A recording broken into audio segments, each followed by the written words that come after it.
Hey,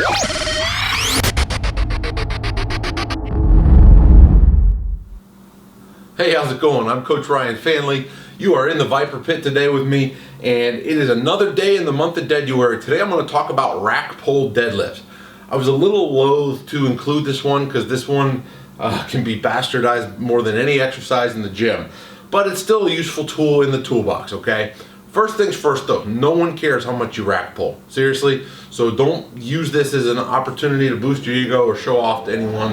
It's a tool in the toolbox. Nobody cares what you rack pull, I promise you that.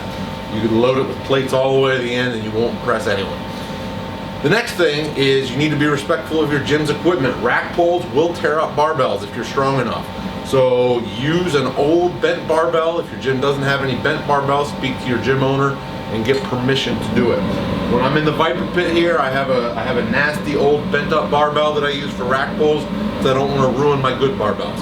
The load, setting down on the pins with heavy weight can destroy even really sturdy bars, so make sure you're being considerate and respectful of the gym you're training. Rack pull positions, okay. You can pull really from any angle you want to, but I typically recommend pulling below the knee. Pulling above the knee, it can help your deadlift. It overloads your brain and your nervous system, but oftentimes you'll find yourself in a position that is not the position you would be in if you were pulling the barbell off the floor.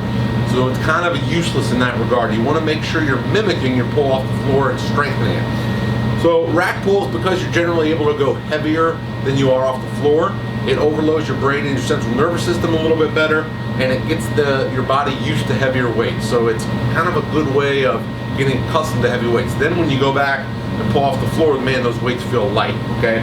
So to set up for a rack pull, this is just a basic below the knee rack pull. You set up just like you do a deadlift. The difference is the barbell's elevated. Get your grip set, get tight, and pull. And then set the bar back down each rep.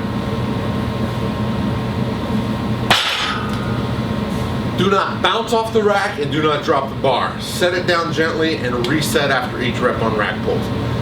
Probably the best way to incorporate this in your program is to do your regular deadlifts first. Let's say you're doing 3 sets of 5 regular deadlifts off the floor, then come in and do 1 to 2 sets of rack pulls for maybe higher repetitions. So 3 sets of 5 reps off the floor, come into the rack, do 2 sets of 8, workout's over. That's a good way to include rack pulls. I generally don't like to make cycles with rack pulls being the only deadlift variation because I still like to groove and pattern pulling off the floor.